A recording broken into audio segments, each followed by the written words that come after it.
Qu'est-ce que la spiritualité? Comment peut-on la définir? Est-ce une notion philosophique ou religieuse? De quelle manière peut-on la pratiquer? Quel en est l'impact dans notre vie? Quelle différence y a-t-il entre développement personnel et développement spirituel? Bonjour, Salem, je suis Keltoum Berami, l'organisatrice de ce sommet, et je suis heureuse de vous présenter cet événement d'envergure qui a pour mission sincère d'impacter les cœurs. Depuis 2 ans, je suis partie à la rencontre de chercheurs experts et je vais donc vous délivrer plusieurs mois de travail intense, exaltant, parfois stressant, mais tellement inspirant et vibrant. Si vous décidez de vous impliquer à 1000%, ces 9 prochains jours seront sans aucun doute pour vous le début d'une véritable aventure. Prendre ce temps pour vous sera à coup sûr un investissement pour appréhender un avenir plus en accord avec vous-même et vos convictions profondes.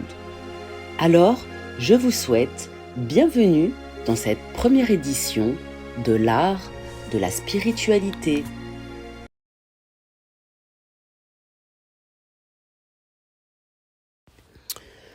Slimane Rezki est un spécialiste et un passionné de l'œuvre de René Guénon.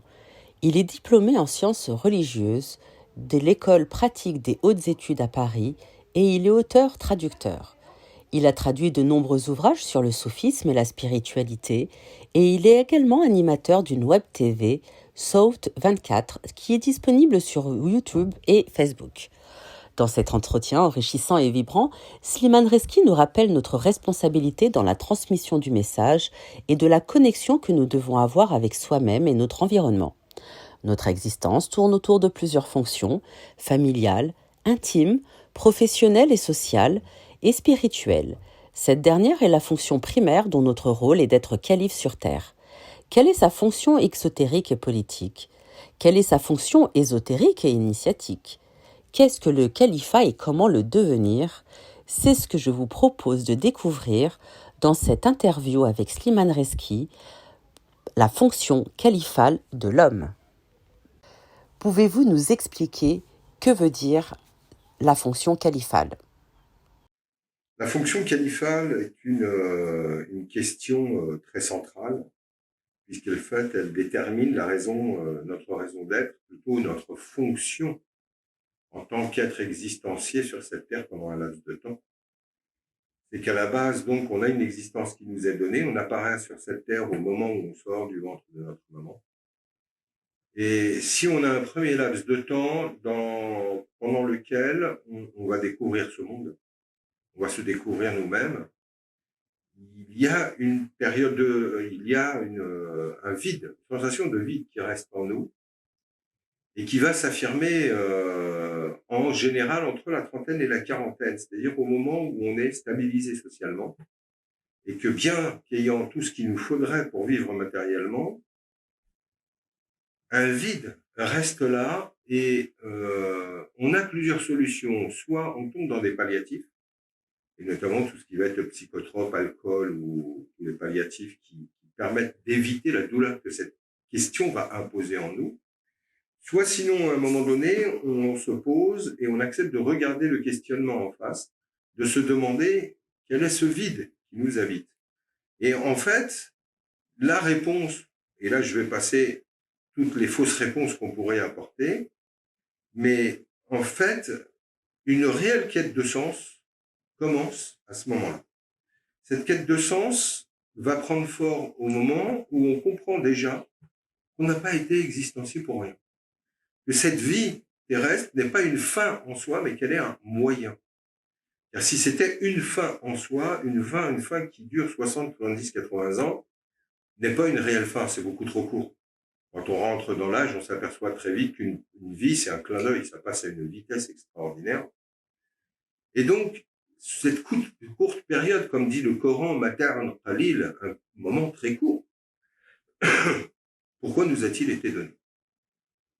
Et au moment où on commence à se poser cette question, on se pose la question du sens de sa propre vie. Qu'est-ce que je fais sur Terre? Pourquoi je vis? Et au moment où on se pose cette question, la quête doit nous mener à travers de multiples étapes, multiples d'autres questionnements, doutes, incertitudes, erreurs. elle nous mène à un rapport au Coran, mais à un rapport à nous-mêmes. Elle nous mène à cette fonction califale. Cette fonction califale, quelle est-elle? C'est représenter Dieu sur terre. Donc, c'est d'avoir une dimension divine dans sa vie. Et là, on comprend que le vide que l'on avait en nous, c'est au moment où on ne se regardait que comme humain. Humain que le monde moderne, d'ailleurs, déconsidère complètement, puisqu'il en a fait une entité numérique.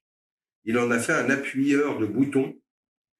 Il en a fait une personne à qui on donne un chèque à la fin du mois et qui, pour meubler sa vie, vit dans les loisirs et les palliatifs.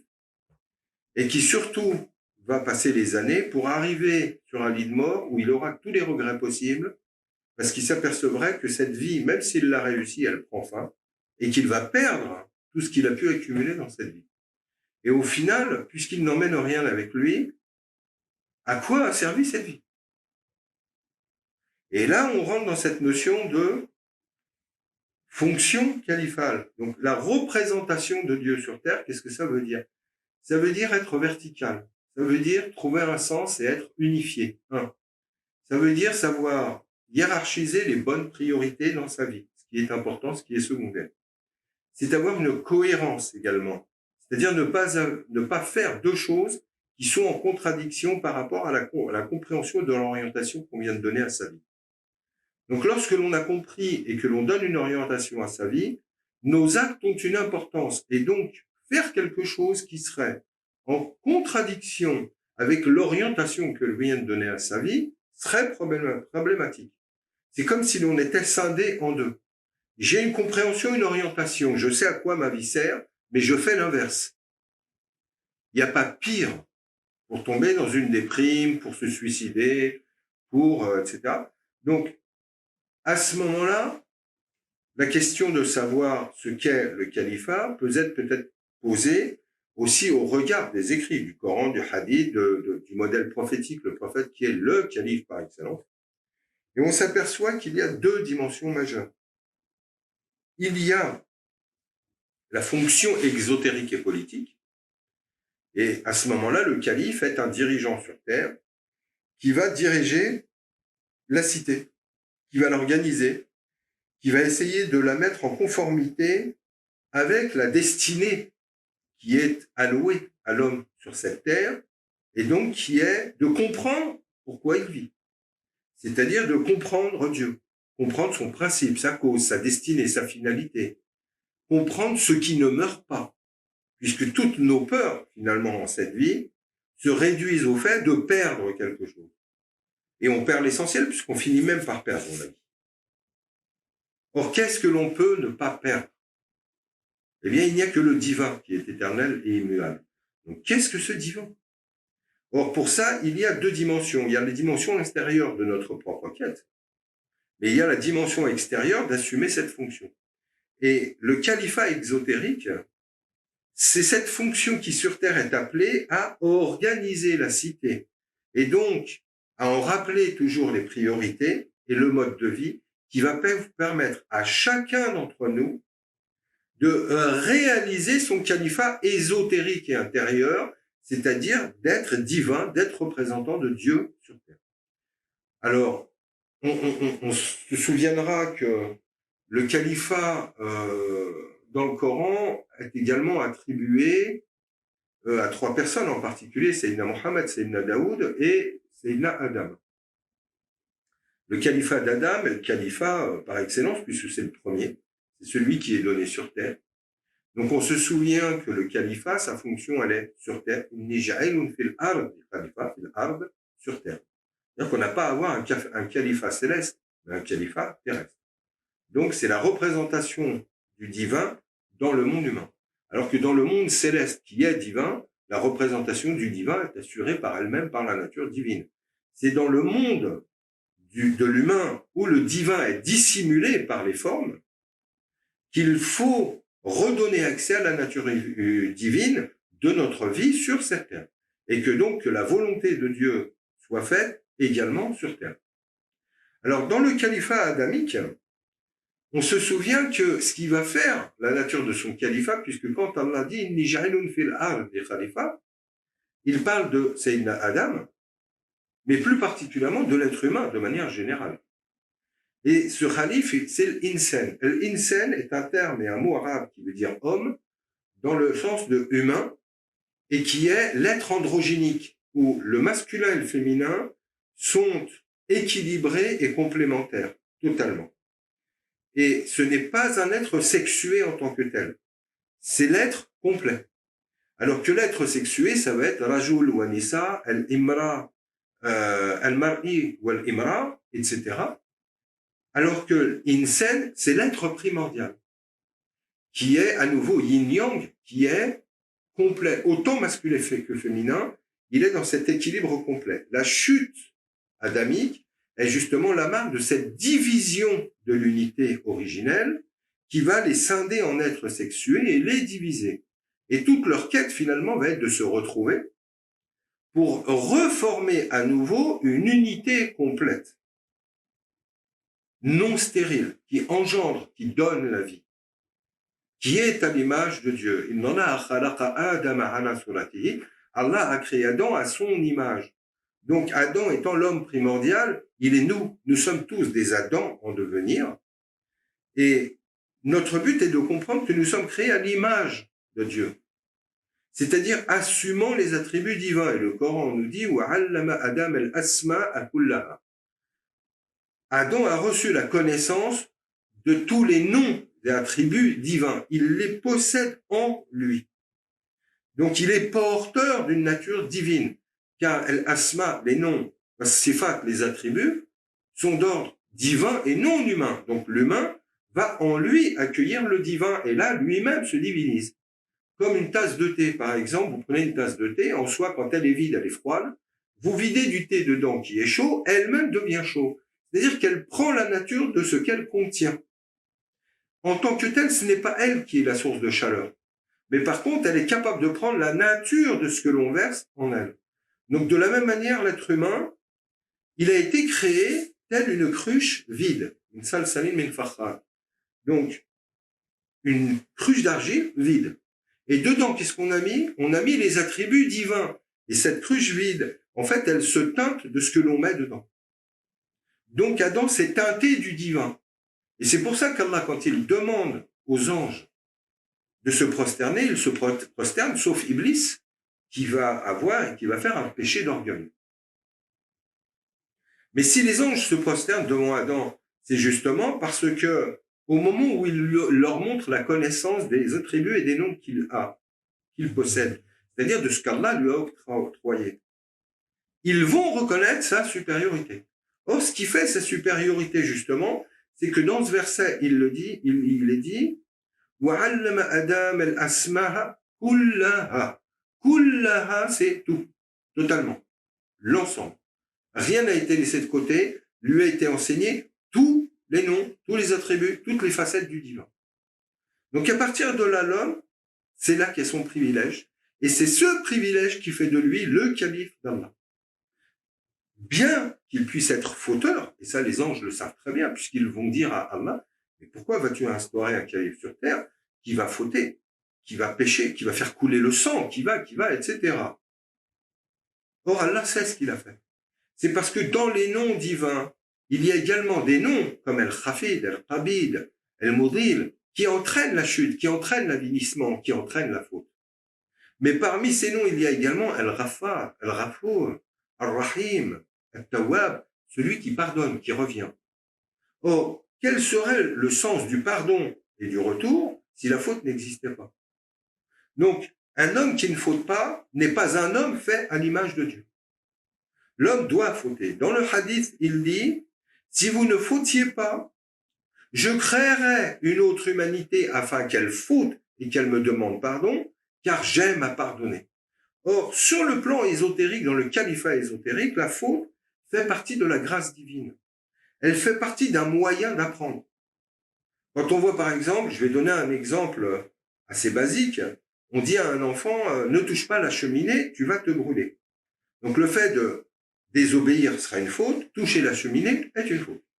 Et pourtant, très souvent, que font les gosses, ils n'écoutent pas. Mais et puis il va continuer à s'approcher. On va lui dire une fois, 2 fois, 3 fois, 4 fois, et il n'écoute pas. Et au moment où notre surveillance, il échappe à notre surveillance, il finit par toucher la cheminée. Donc, il a consommé la pomme, il a fait la faute. Qu'est-ce qui se passe? Là, il a une connaissance directe. La connaissance que nous lui donnions en lui disant « ne touche pas la cheminée, ça peut faire mal », c'était une connaissance théorique. Lui ne l'avait pas entrée en lui. Il ne l'avait pas comprise dans le sens où comprendre peut vouloir dire saisir, mais aussi contenir. Cette connaissance était encore en dehors de lui et non pas en lui. Or, au moment où il touche la cheminée, qu'il fait la faute, la connaissance, elle est en lui. Maintenant, quand on lui dit ne touche pas, il sait pourquoi il ne faut pas toucher, et lui-même, il est le premier à lui dire, ah oui, non, t'inquiète pas, j'y toucherai plus. Donc la faute, en tant qu'elle est source d'une connaissance vécue, réalisée, goûtée, conscientisée, relevant d'une certitude, elle est d'un autre degré que la faute expliquée théoriquement. Donc en réalité, l'homme dans sa dimension initiatique, au moment où il est calife, il n'est plus là pour gérer la société dans sa dimension sociale, politique, etc., ou humaine. Il est là pour gérer l'ordre divin sur Terre. Et donc non plus s'occuper de savoir si la cité tourne bien, mais surtout savoir si ce qui permet aux êtres humains de retrouver Dieu est mis en place. Car si nous avons été posés sur Terre, c'est pour trouver Dieu. Et le trouver notamment dans la multiplicité. Au paradis, Adam et Ève sont un seul. On a l'être androgénique. Et au moment où il y a la chute, il y a une séparation du un au pas son multiple. Et donc Adam maintenant va devoir connaître Dieu, non pas dans sa transcendance et au-delà de la forme, non plus dans l'unité, mais dans la multiplicité. Il va devoir le connaître dans le voile du formel, du créé, de la matière, de la division, de la variété. Il va devoir le connaître dans la multiplicité, c'est-à-dire le reconnaître au-delà des apparences et des formes. Donc en réalité, cette chute, elle est miséricordieuse et bénéfique. Et on le voit parce que quand Adam fait cette faute, c'est cette faute qui va le faire chuter et qui va lui permettre de descendre dans le monde où il doit trouver Dieu. Donc pour lui, ce voyage, puisqu'il sort du paradis terrestre, qui est le paradis de l'unité, ça va être un voyage vers le paradis céleste, qui est le paradis mohammedien, qui est le paradis de la totalité, où Dieu est transcendant et immanent, un et multiple, absolu et relatif. Il est le tout. Il n'est plus que le un ou la transcendance. Il est le tout. Et d'ailleurs, dans les attributs divins, quand on va parler d'Allah et qu'on dit il est Ahad, hein, eh bien, Ahad est un attribut divin. Ce n'est pas Allah le nom suprême. Allah n'est pas que Ahad. Il est tout. Or, pour comprendre qu'il est tout, il faut descendre jusqu'en bas des trois plans. Ciel, atmosphère, terre. Il faut descendre jusqu'en bas, jusqu'aux enfers. Et pour voir que même dans les enfers, il y a Allah, il y a la miséricorde. Que les enfers sont les zones de purification. Que les zones de douleur et d'épreuve sont les zones où de nous va sortir la preuve et la connaissance. Et que c'est en fait là que l'on va trouver Allah.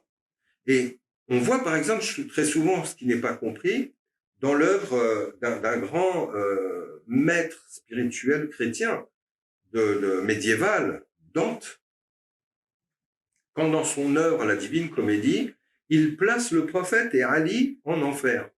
C'est le prophète et Ali. Or, on sait que Sina Ali est la lignée de la famille prophétique par laquelle va passer la branche ésotérique notamment.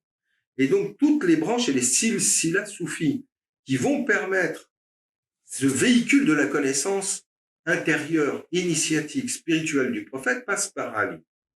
Et où les place-t-il en enfer? Pourquoi? C'est pas qu'il les juge comme infernaux, Dante était un être de réalisation. C'est parce que leur fonction est en enfer. C'est là qu'il faut aller sauver. C'est là que se trouvent les gens qui ont besoin d'eux. C'est comme l'histoire du Christ quand il va chez Matthieu, de mémoire, qui vivait dans un bordel, qui vivait de l'impôt, de l'usure, et qui était honni par tout le monde.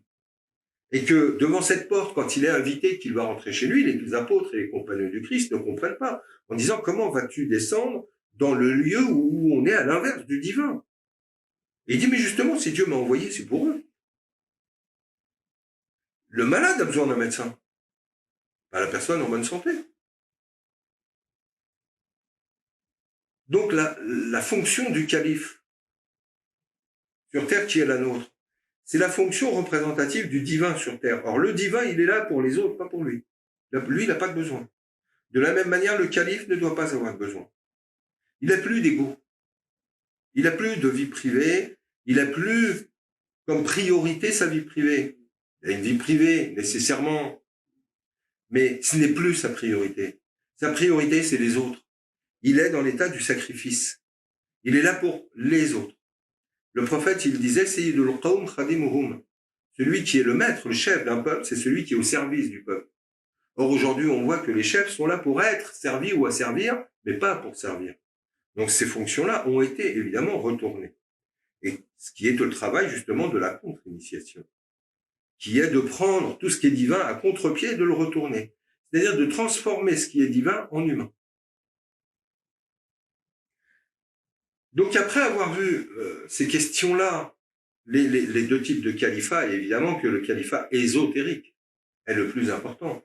Car si aujourd'hui, depuis 1924, sous Atatürk, lors de l'Empire ottoman, le califat exotérique politique et extérieur a été aboli, le califat ésotérique, qui est de remplir sa fonction initiatique et d'être un pont, puisque le calife est le pontife, celui qui crée des ponts entre terre et ciel. Il est la porte de Dieu sur terre. Il est celui qui va permettre aux gens de trouver l'axe de la verticale, Sirat al-Mustaqim. Le Coran dit فَمَنْ شَاءَ مِنْكُمْ أَنْ يَسْتَقِيمَ, que celui d'entre vous qui le veut se verticalise, prenne la voie verticale, c'est-à-dire la voie qui va de la terre au ciel pour retrouver Dieu comme totalité, non plus comme un, mais comme totalité. Où Dieu est tout, partout, tout le temps, dans tous les états multiples de l'être, voilé, dévoilé, au-delà du voile, sous le voile. Qui peut être calife? Quant à la base, le Coran nous dit « Inni ja'ilun fil ardi khalifa ». Je vais instaurer sur cette terre, sur la terre, un calife. La terre est le symbole du monde humain, du monde de la forme, du monde réceptif. Si le ciel donne, la terre reçoit.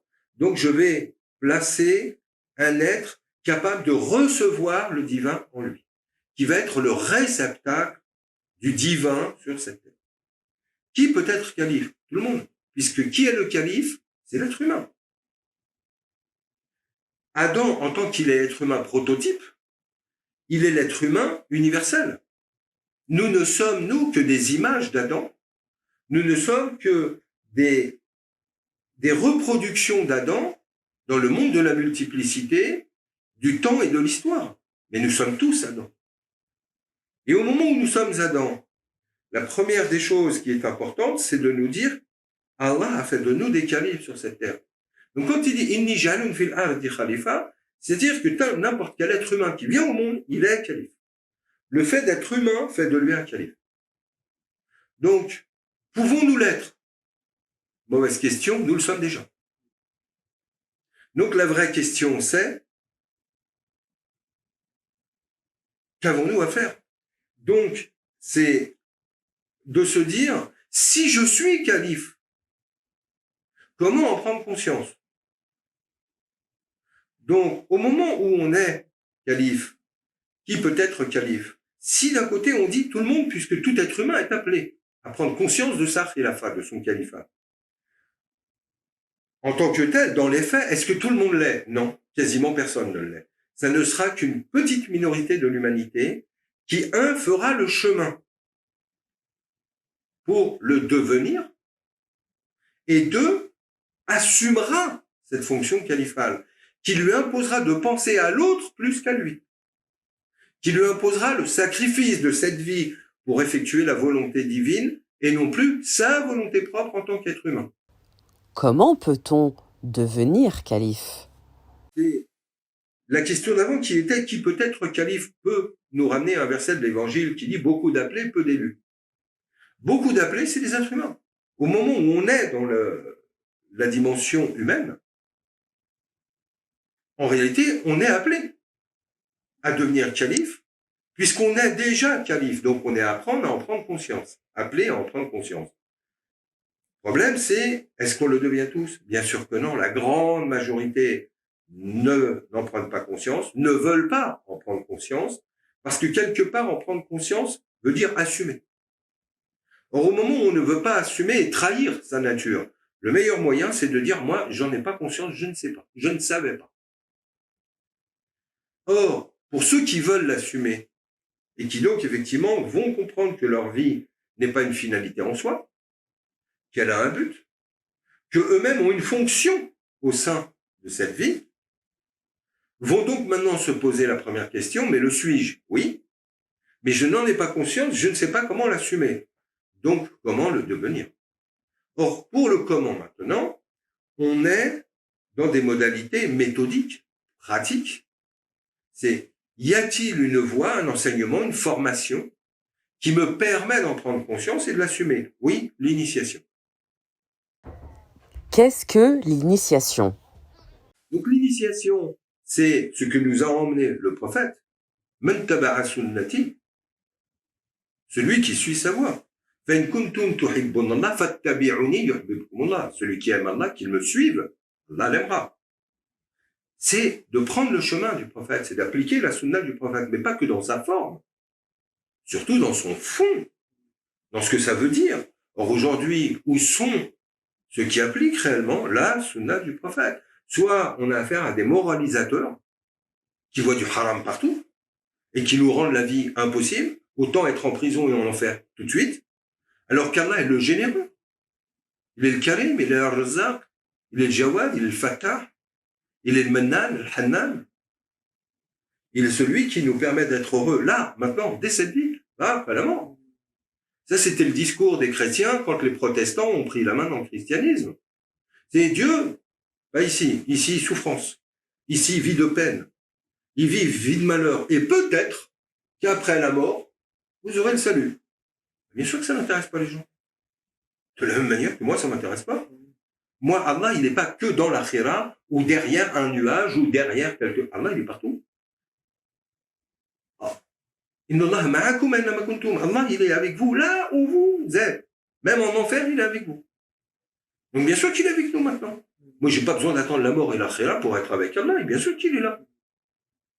Il suffit d'ouvrir son cœur. Il suffit de voir avec l'œil de son cœur. Ala basiratin. Or, l'initiation, est-ce qu'il va venir nettoyer un peu le cœur? Est-ce qu'il va venir ouvrir cet œil et lui permettre de voir ce que cet œil-là ne voit pas? Or, si cet œil du cœur est malade et que l'on ne regarde qu'avec cet œil-là, on ne voit pas la réalité. On voit la forme, on voit les apparences, mais on ne voit pas la réalité. Que nous dit le Coran? Ce n'est pas cet œil-là, l'humain, de la tête, qui est aveugle. Ce qui est aveugle, ce sont les cœurs qui sont dans vos poitrines. C'est ça le vrai œil. C'est pas celui-là. C'est l'œil du cœur. Or, l'initiation est une voie qui est là pour vous donner des enseignements, mais également vous pratiquer des rites que pratiquait le prophète, et qui aujourd'hui n'est plus pratiqué qu'il y a par 1% de la communauté musulmane. Quand on reprend par exemple des sourates comme Al-Muzammil, Al-Mudaththir, etc. dans le Coran, où il nous dit prier une bonne partie de la nuit.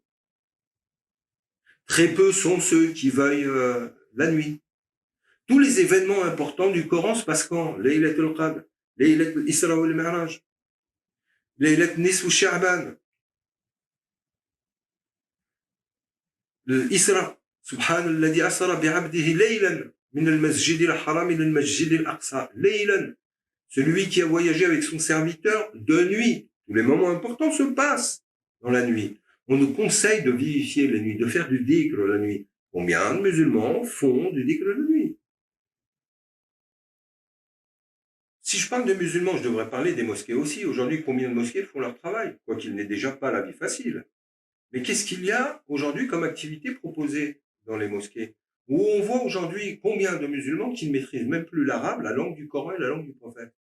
Y a-t-il des cours? Il y a des mosquées qui ont des locaux énormes.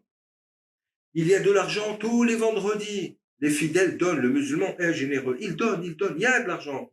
Où sont les cours? Les cours de fiqh, les cours de sira, les cours de Coran, les cours de langue arabe. Où sont tous ces cours? En théorie, une mosquée, elle a des locaux, elle a de l'argent, qu'elle paye des profs, qu'elle donne des cours gratuits. On n'est pas dans une entreprise. Voilà, tamnoun tastakthir. Le Coran dans Surat al-Mudaththir dit au prophète, et ne compte pas sur la religion pour t'enrichir. Que nous dit le Coran, Surat Yasin? Ittabi'u man la yas'alukum ajran wa hum muhtadun. Suivez ceux qui ne vous demandent pas de salaire. La religion ne se monnaie pas. Qu'un prof vienne donner des cours, oui, mais quand les fidèles tous les vendredis donnent de l'argent. L'argent, les mosquées l'ont, cet argent. Qu'est-ce qu'ils en font? Quand vous demandez un accès au compte, dans les 3/4 du temps, c'est les eaux troubles. Ah non, non, tu dois avoir confiance. Non, pas de confiance. La confiance, c'est de voir le cahier avec les comptes. Je donne, j'aimerais savoir ce qu'il en est de l'argent, où il va.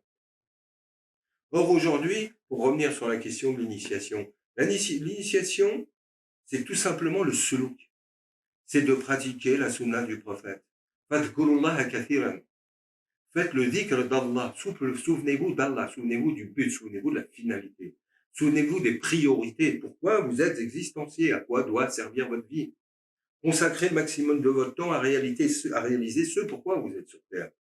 Or, qui pratique ce dhikr aujourd'hui? Même en tant qu'invocation. La ilaha illallah, la ilaha illallah. Dans les mosquées, c'est plus pratiqué. Alors que le Coran nous dit, fadhkurullaha kathiran. Et c'est là que l'on finit par comprendre, puisqu'un chemin initiatique nous ramène comme de la périphérie au centre. Et au moment où on s'est recentré, on récupère sa vie, on vit en sincérité et en vérité, non plus pour le camp dira-t-on ou faire plaisir à la galerie. On ne vit plus par une identité culturelle, ou on vit pour Allah, pour la vérité. Et au moment où on est réinstitué dans ce centre, qu'est-ce qu'on commence à faire? On fait une recherche. Et quand on recherche, on va rechercher les enseignements essentiels de l'islam, qui sont les questions qu'on vient d'aborder. Pourquoi je vis? Dans quel but? Qu'est-ce que j'ai à réaliser? Comment y parvenir? La méthode, etc. Et puis qu'on va lire les écrits des anciennes civilisations. On s'aperçoit de quoi? Qui disait exactement ce que l'on est en train de dire. L'héritage du prophète, c'est quoi? C'est l'héritage de ceux qui sont venus avant lui. Dans le hadith, qu'est-ce qu'il dit? Il dit la plus belle chose que j'ai pu dire ainsi que tous les prophètes avant moi, qui sont les fondateurs de civilisation, c'est la ilaha illallah. Donc ce qu'on a de meilleur, il l'avait aussi. Donc là, on rentre dans quoi? C'est que l'islam n'est plus une tradition historique en tant que telle. C'est la tradition primordiale, din al-qayyim, dont parle le Coran. Surat Ibrahim. Là où il est parlé beaucoup de Sayyidina Ibrahim, quelle est la milla, le modèle abrahamique? C'est la tradition primordiale, c'est din al-qayyim. Al-qayyim, c'est invariable, immuable. C'est-à-dire que depuis le début de l'humanité jusqu'aujourd'hui, c'est la même tradition. Les formes, les langues de véhicules ont changé selon les régions, selon les époques, les mentalités. Mais ce qui est véhiculé, c'est tout le temps le même. La shahada, tous les prophètes l'ont eu. Encore une fois, relisez Surat Ibrahim, où il est parlé de beaucoup de prophètes. Tous ont amené la même chose. La réaction des peuples a tout le temps été la même. Et ce qu'ils ont amené a tout le temps été la même chose. Les shahada, ils l'ont tous emmené. Le salat. Quel prophète n'a pas emmené ce salat? Le zakat. Dans le Coran même, c'est dit. Sayyidina Moussa, Sayyidina Isa, Sayyidina Ibrahim ont emmené le salat ou le zakat. Ils ont tous amené la même chose. À chaque umma, nous dit le Coran, manasikakum, vos rites de pèlerinage. Toute civilisation, toute umma a eu un pèlerinage. Donc les 5 piliers, nous musulmans, non. Toute l'humanité les a eu. Toute l'humanité a eu les 5 piliers. Or ces 5 piliers ne sont pas islamiques en tant que tels.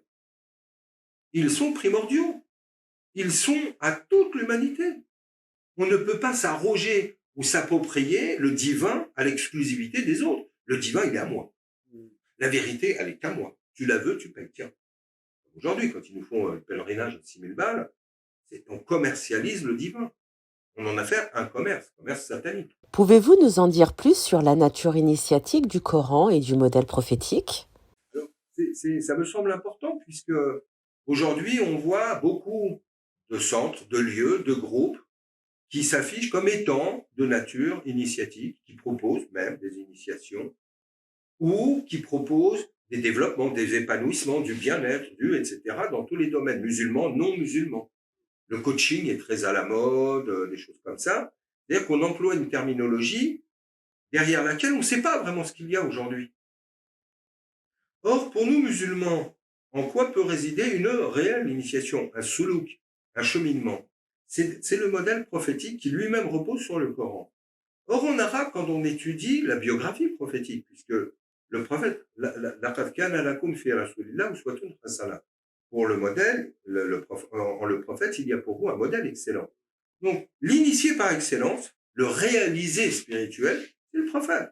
Donc, il faut marcher dans ses traces, suivre sa voie. On étudie sa vie. En arabe, comment est-ce qu'on appelle la biographie prophétique? On l'appelle Sira. Sira Nabawiya. Sira, le mot Sira veut dire quoi? C'est avance. C'est le cheminement du prophète. Jusqu'au mot, la biographie du prophète en arabe, il est en réalité Sira Nabawiya. Mot à mot, c'est le cheminement prophétique. Quel a été son cheminement, sa voie? Par quoi est-il passé? Quelles étapes? Or, au moment où vous voulez aller à Allah, suivez son chemin, suivez ses traces, suivez là où il est passé. Et vous allez vivre ce qu'il a vécu. Or, il a vécu des épreuves. Si vous ne vivez pas d'épreuves, c'est que vous n'êtes pas sur sa voie. Aujourd'hui, on voit des groupements qui nous sortent des choses initiatiques dont on ne sait où.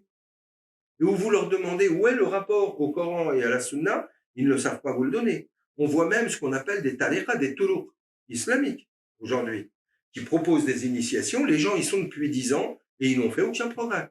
On leur propose du bien-être. On fait un peu de dhikr, des chants, des qasidas. On prend sa petite dose de palliatifs, de calmants psychiques. On rentre à la maison et pendant 3-4 jours, ça va mieux. Et dès que ça va pas mieux, hop, on retourne, on recommence. Oui, un peu de Coran, un peu de chant, un peu d'œuvre. Pas d'initiation, ça. Ça, c'est des palliatifs. C'est des pansements psychiques. C'est pas une évolution spirituelle. D'ailleurs, vous demandez à la grande majorité des gens quelle est la première étape effective d'une initiation, ils la savent pas. Eux-mêmes ont un pacte et sont dans une voie initiatique. Vous leur demandez quelle est la première étape d'une voie initiatique, ils ne la savent pas. Ils ne la connaissent pas. Ils vénèrent un homme au lieu de vénérer Dieu. Un homme quel qu'il soit. Et là, je renvoie à René Guénon sur les articles qu'il fait dans ses livres, notamment sur la nature, le rôle d'un instructeur, d'un initiateur, d'un formateur spirituel. Sa première condition, et là je reprends Guénon dans les mots, c'est de permettre à son disciple de pouvoir se passer de lui le plus vite possible, de le mettre dans les dispositions de pouvoir se passer de lui le plus vite possible. Un être humain restera un être humain. Fût-il le plus grand saint, il n'est pas une finalité, il est une modalité, il est un moyen, il est une étape. Il est là pour vous aider, même à vous libérer de lui. Le réel maître que vous cherchez, il est en vous, il n'est pas à l'extérieur de vous. Tant que votre maître est à l'extérieur de vous, vous n'avez pas réellement maître. Tant que dans le soufisme, par exemple, qu'est-ce qu'on dit souvent? Tant que le prophète n'est pas votre maître, vous n'avez pas de maître. Or, tant qu'on ne comprend pas que le prophète est en nous. لَقَدْ جَاءَكُمْ رَسُولٌ مِنْ أَنْفُسِكُمْ وَفِيكُمْ رَسُولُ اللَّهِ. Je le prends à la lettre. Et en vous se trouve l'envoyé d'Allah. Il n'y a que lui qui a la clé de la porte divine. Or, tant que notre maître n'est pas le prophète, on reste toujours dépendant de moyens extérieurs, jamais intérieurs. Notre liberté spirituelle, on ne la connaît pas. Et la liberté divine qu'Allah veut, pour nous, on ne la connaît pas.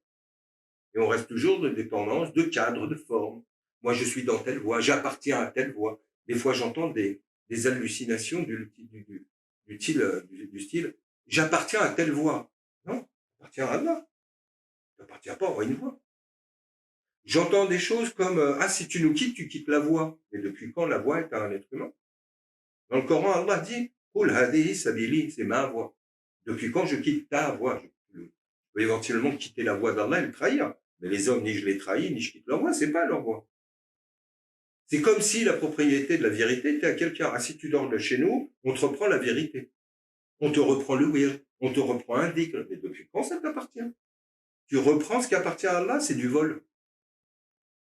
Au moment où, dans ces rites initiatiques, quand au début on reçoit la mubayya, le rattachement, le pacte d'engagement, on revit, on refait, on confirme notre pacte primordial, où Allah nous dit Alastu bi rabbikum, ne suis-je pas votre Seigneur? Pralou bala. Ils ont dit oui. Là, on le réaffirme ce pacte et on lui redit Seigneur, j'ai repris conscience. Je sais que tu es mon maître et mon Dieu. Et aujourd'hui, je me réengage à te servir de mon mieux. Combien ont cette conscience? Or, comme vous voyez que quand on fait une baïra, les gens pensent, ils pensent ils prennent un engagement vis-à-vis d'un shirk ou d'un homme. Non. Que le dit le Coran. Innal ladhina yubayyi'unaka, ceux qui font le pacte avec toi, innama yubayyi'una Allah. En réalité, c'est avec Allah qu'ils font le pacte. C'est pas avec toi en tant que tel.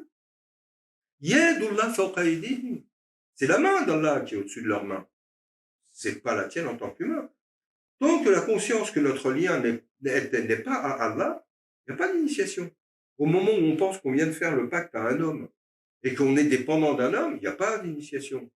Allahumma ulalladina amanu. C'est Allah le maître des hommes. Ce n'est pas un homme.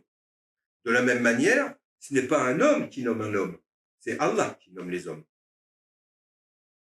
Donc, oui, pour cela, je confirme que le Coran et la Sunna sont les bases. Et que l'on prenne Junaïd, que l'on prenne Jilani, Shadili, Ibn Arabi, dans ses Wasaya, est très clair.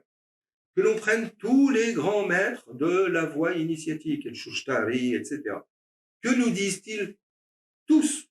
Sidi Ahmed Zalouk, dans ses Qawaïd et Tasawuf, les fondements de l'initiation, qu'est-ce qu'il dit? Il dit toute notre voie repose sur le Coran et la Sunna. Celui qui sort du Coran et de la Sunna ne fait pas partie de notre voie. Or, certes, parmi nous, il y en a qui se disent comme nous ou de notre voix, qui ressemblent à nous, qui parlent comme nous, mais qui ne sont pas de nous. Or oui, bien évidemment, que dans le soufisme, il y a des déviations. Il n'y a pas que des déviations, il y a beaucoup de choses encore bonnes, mais il y a des déviations, oui, bien sûr. Bien sûr qu'il y a du charlatanisme, bien sûr qu'il y a des histoires d'argent, bien sûr qu'il y a de l'idolâtrie, du shirk, quand on va adorer des hommes et des shirks qu'on se fait passer pour Dieu. Bien sûr qu'il y a des erreurs de transfert, où quand on va voir un cheikh, en fait, on cherche un papa, on cherche un grand-père, on cherche une tutelle, on cherche une icône, on cherche une idole, on cherche pas Dieu. Bien sûr qu'il y a des déviances, les histoires d'argent et toutes ces choses-là. Bien sûr qu'il y a des déviances, mais en soi, c'est naturel. Y a-t-il un domaine ou un milieu dans lequel il n'y en ait pas? Non, partout, il y en a partout. Mais c'est pas pour ça qu'il n'y a pas des choses bonnes aussi et qu'il y a des gens bien. Et s'il y a des déviances, ce n'est pas souvent le fait des disciples. Eux sont là pour suivre. Et parmi les gens qui sont engagés dans les voies spirituelles aujourd'hui, la grande majorité sont des gens sincères, sont des gens aimants Allah, sont des gens engagés, sont des gens qui ont un amour du prophète, un amour du dhikr, sont des gens qui ont un cœur pur. Il leur suffit d'une petite étincelle. Il suffit simplement qu'ils soient encadrés correctement.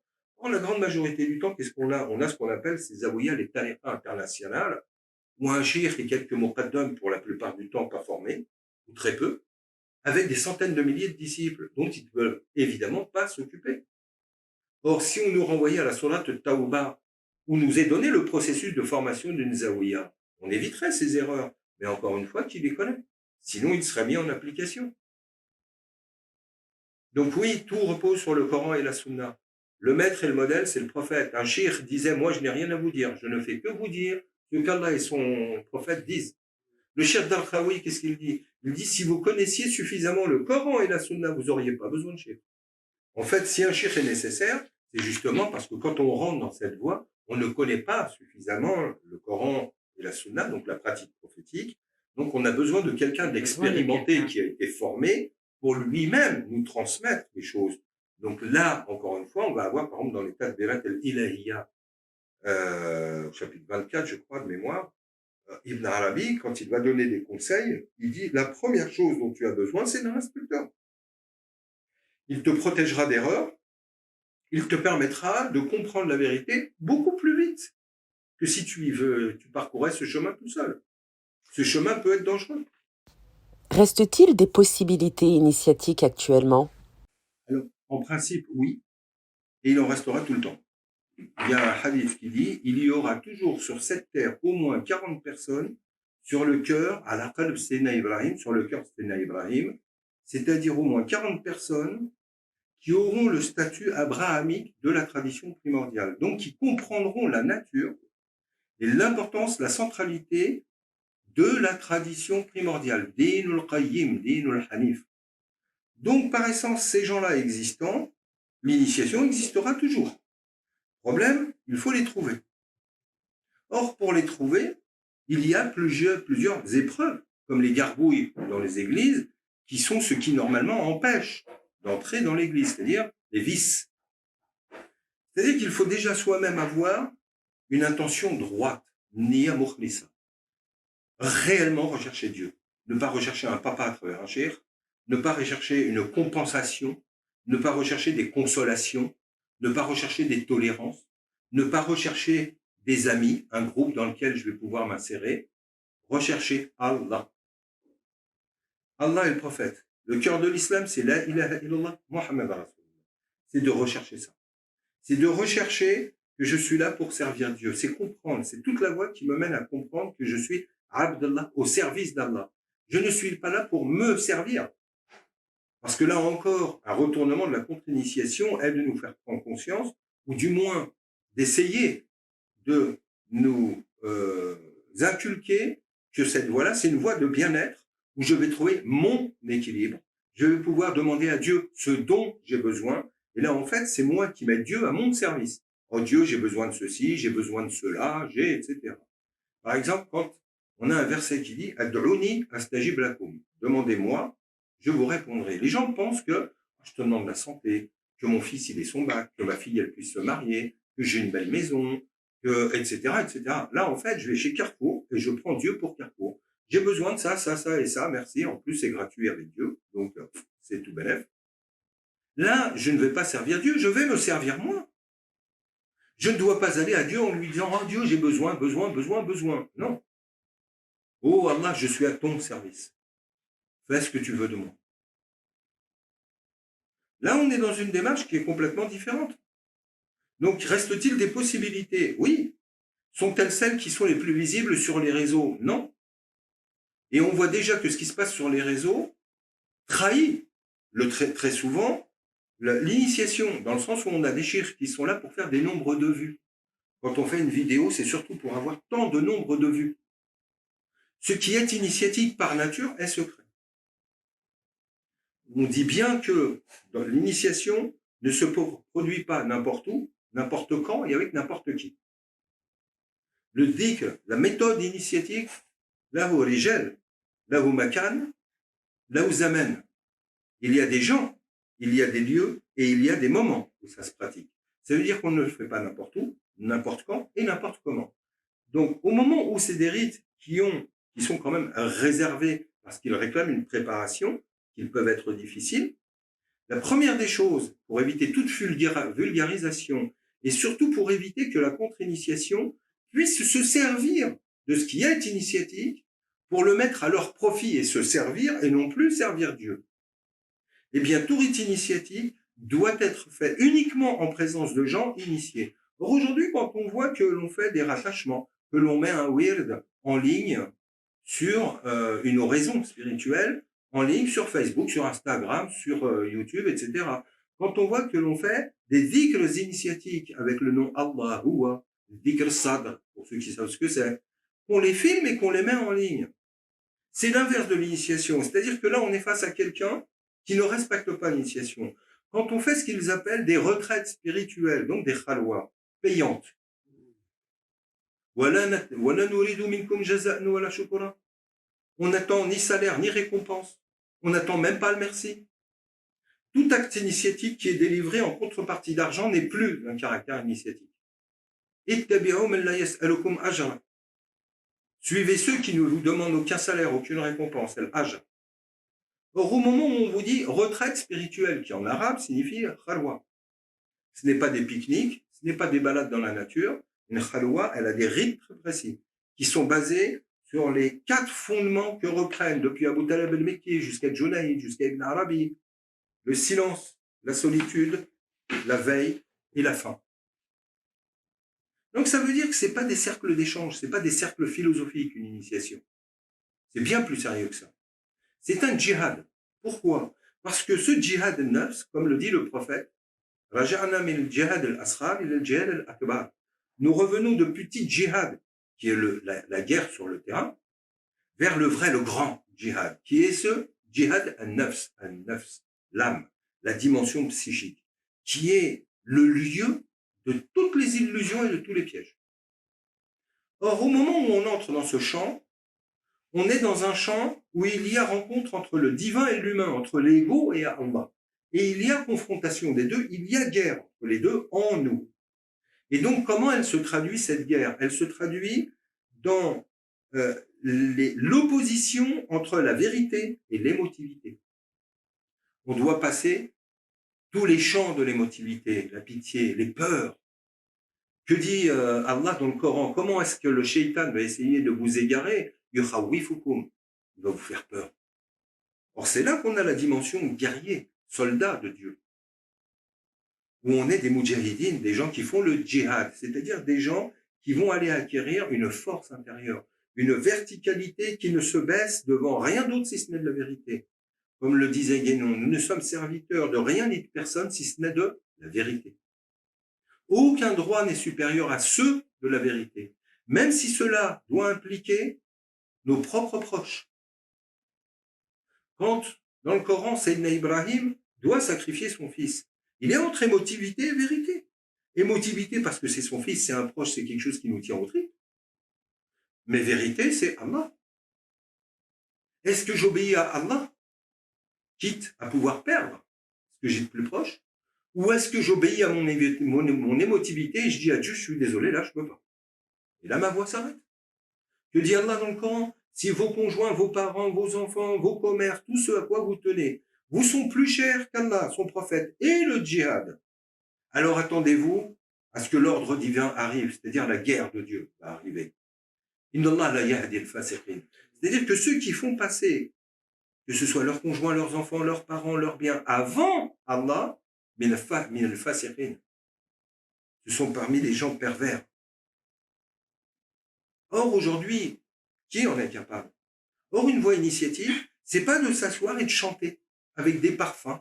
Ça peut en faire partie. Les qasidas qui sont l'œuvre et des poèmes mystiques de la part des maîtres, en réalité, si on les comprend, nous rappellent toute la voie. C'est magnifique, c'est extraordinaire. Donc, je ne suis absolument pas contre, c'est extraordinaire. Mais en tant que, c'est un outil initiatique pour nous rappeler la réalité. C'est également un outil où on connaît, quand on connaît les rythmes des qasidas qui doivent nous monter de l'humain au divin.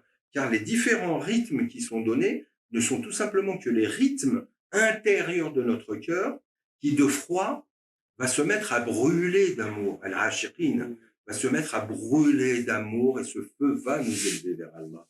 On doit brûler. Au moment où on brûle pour Allah, tout ce qui concerne l'âme ne nous intéresse plus. Au moment où on a goûté au divin, l'humain ne nous intéresse plus. Les plaisirs secondaires et les palliatifs ne nous intéressent absolument plus. Car au regard du plaisir divin, il n'y a pas photo. Donc, reste-t-il des possibilités? Oui, bien sûr. Et pour ça, je ne cesserai de recommander la lecture et surtout la compréhension de l'œuvre de René Guénon, qui a une fonction justement propre à la fin des temps, qui est la nôtre. Car cycliquement, nous sommes à la fin de l'âge de fer. Or, aujourd'hui, cet homme qui s'est dit et qui n'a été qu'au service de la vérité, n'avait aucun carcan, aucune censure, aucune peur. Et c'est par une œuvre comme celle-ci que l'on entre dans la vérité. Or, la vérité est ce qui nous donne vie. Le Coran a été donné par la vérité. Or, tant que nous ne sommes pas capables de vérité, le Coran ne descend pas en nous. Notre compréhension du Coran n'est pas vraie. Est-ce que ce que je fais plaît ou pas à quelqu'un? C'est le dernier de mes soucis. Ma question c'est, est-ce que ça plaît à Dieu ou pas? Or, ce qui plaît à Dieu, c'est la vérité. La vérité, c'est ce qui me rend vivant. Et quand est-ce que je suis vivant? C'est le jour où j'ai repris ma vie en main. Je ne vis plus par rapport aux autres. Je ne vis plus par rapport à la pression intérieure des peurs, de la culpabilité, de la pitié, de la sentimentalité, de l'émotivité, Je n'ai plus peur de perdre mon confort, de perdre un proche, de perdre un ami, de perdre. Pour Dieu, je suis prêt à tout perdre. Tout seul face au seul. Et si demain je dois rester seul, je reste seul. Mais je préfère rester seul avec Allah, qui est la meilleure des compagnies, parce que quand on est dans la solitude, on n'est pas dans l'isolement. Dans la solitude, on a la compagnie du Très-Haut. Là, quelle que soit votre situation, il est avec vous. Donc, n'ayez jamais peur. Quand vous avez la compagnie d'Allah, vous ne craignez rien. Mais si par contre, vous troquez la compagnie divine pour la compagnie des humains, parce que vous avez peur de les perdre, parce que vous avez peur de perdre quelque chose avec eux, peur de perdre un intérêt que vous auriez avec eux, peur de leur blâme, peur de leur jugement. Que dit le Coran? C'est vers nous que vous revenez, c'est à nous qu'appartient le jugement. Le jugement, il est à Allah, il n'est pas aux hommes. Le jugement que les gens portent sur vous, poubelle. Vous n'avez aucune obligation de l'accepter.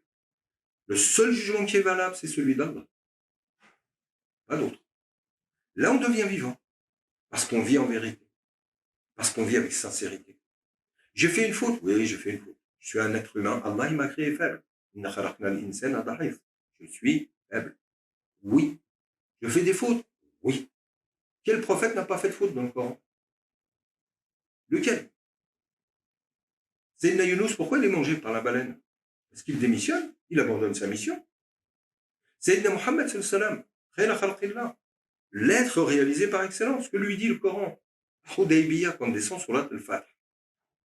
Inna ba'da bismillah ar-Rahman ar-Rahim, inna fatahna laka fathan mubinan, liyaghfira laka Allahu ma taqaddama min dhanbika wa ma ta'akhkhara. Nous t'avons accordé une ouverture, une victoire excellente. Qu'elle soit historique, mais qu'elle soit surtout al-Fath al-Ilahi, l'ouverture, l'éveil spirituel. Où maintenant tu as l'œil. Tu as vu être personne, car c'est l'œil du cœur. Et là, qu'est-ce qu'il lui dit? Alors qu'on t'a accordé ça et que tu es prophète, afin qu'Allah te pardonne tes péchés passés, et ceux qui sont à venir. Tu es Rasoul, tu as le Fatr, et tu vas encore faire des fautes. Dhanb. En tant qu'humain, nous sommes tous faibles. Inni basharun mithlukum. Le prophète est aussi homme comme nous. En tant que prophète, il est ma'soum, il est impeccable. Il n'y a rien à reprocher, tout est divin. En tant qu'être humain, il a été corrigé par le Coran. Donc comment nous ne ferions pas des fautes? Or la faute, la culpabilité, toute la dimension moraliste, ça ce n'est pas divin, c'est humain. Dieu fait une religion dans laquelle il dit Ya ayyuhalladhina asrafu ala anfusihim, ô vous qui avez une vie perdue, une vie de vos âmes, vous en avez fait n'importe quoi. La taqnatu min rahmatillah, ne désespérez jamais de la miséricorde divine. Inna Allah yaghfiru dhunuba jami'an, Allah pardonne tous les péchés. Moi, mon juge, c'est Allah. Allah, je sais qu'il peut pardonner les péchés. Les hommes ne pardonnent pas. Allah a fait une religion de miséricorde. Les hommes en ont fait une religion du haram et de l'enfer. Si c'était les hommes qui tenaient la religion, on irait tous en enfer. Alors qu'avec Allah, on ira tous au paradis. Le passage en enfer, ce n'est qu'un passage purificatoire. Mais tout le monde finira par en sortir. Il y a un hadith qui dit le dernier qui sortira de l'enfer. Ça veut dire que tout le monde sortira de l'enfer. Il viendra en rampant jusqu'à la porte et il n'y croira même pas tellement sa vie a été une suite de péchés.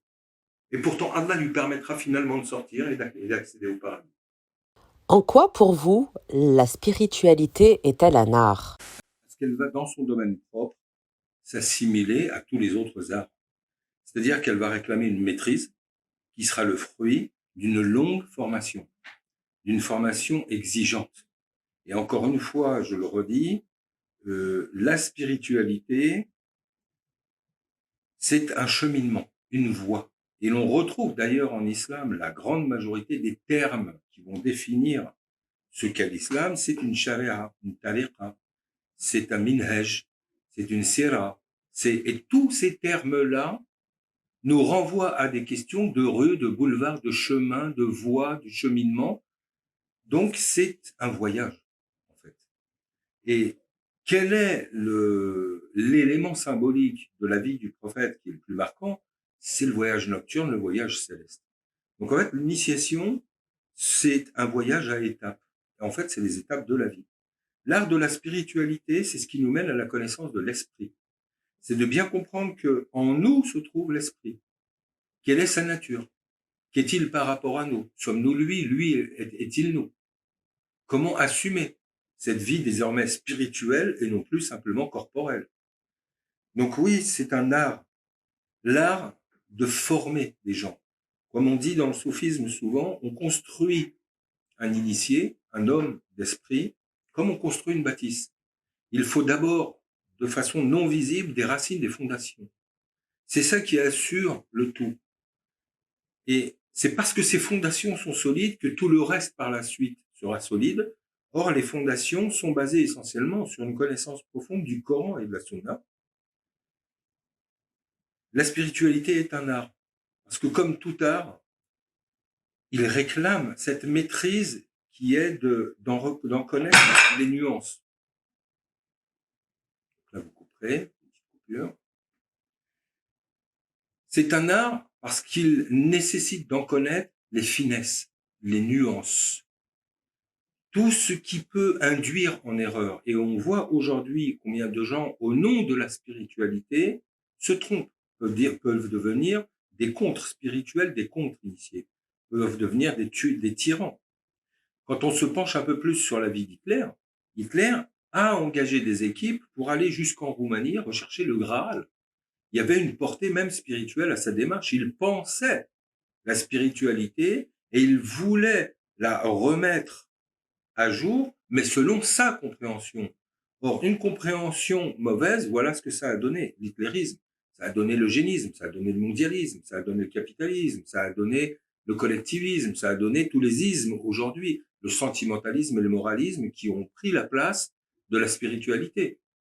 Donc oui, c'est un art, car former un initié, un être spirituel, c'est comme sortir une pépite, un diamant, au milieu de minéraux qui ne sont que des cailloux.